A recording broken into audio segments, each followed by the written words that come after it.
Ketentuan ya mutakalim ketika ia bersambung dengan isim, fiil, ataupun huruf. Nah, jadi di kesempatan kali ini kita akan membahas tentang bagaimana sih ketentuan daripada ya mutakalim tersebut ketika ia bersambung dengan kalimat isim, ataupun kalimat fiil, ataupun kalimat huruf.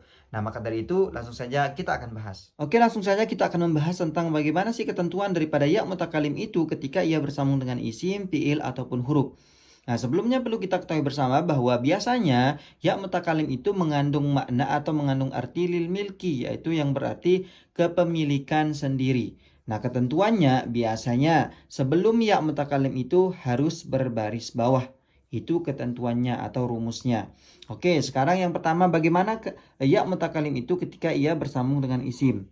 Nah, contohnya misalkan kolamun itu adalah isim. Maka dia seperti tadi sebelumnya harus berbaris bawah sebelum ya mutakallim. Maka kolamun itu menjadi kolami. Nah, jadi sebelum ya-nya itu berbaris bawah. Dan artinya kolamun itu adalah polpen. Berarti kalau kolami itu adalah polpen saya atau polpen milik saya. Selanjutnya bagaimana sih ketentuannya ketika ia bersambung dengan fiil? Nah, akan tapi sebelumnya perlu kita ketahui bersama bahwa kan tadi sebelum ya itu harus berbaris bawah. Nah, sedangkan fiil itu hukumnya tidak boleh berbaris bawah. Nah, jadi dia tidak bisa, misalkan contohnya nasoro, maka dia tidak bisa langsung bilang nasori. Jadi ini tidak boleh ketika ia berbilang nasori.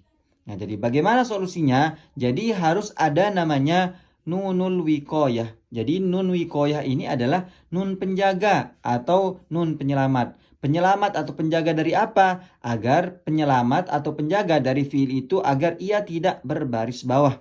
Nah, yang pertama misalkan pada fiil madi. Nah, contohnya nasoro. Nasoro ini kan fiil madi. Maka ketika ia bersambung dengan ya mutakallim, maka harus didatangkan yang namanya nun wikoyah. Maka dia menjadi nasoroni. Nah, nun di sinilah yang dinamakan dengan nunul wikoyah. Maka itulah yang berbaris bawah. Kemudian pada fiil mudhari sama juga harus didatangkan nun wikoyah. Begitu pula pada fiil amr. Contoh fiil mudhari yansuru misalkan. Maka ketika ia kemasukan atau bersambung dengan ya mutakallim, maka jadinya yansuruni.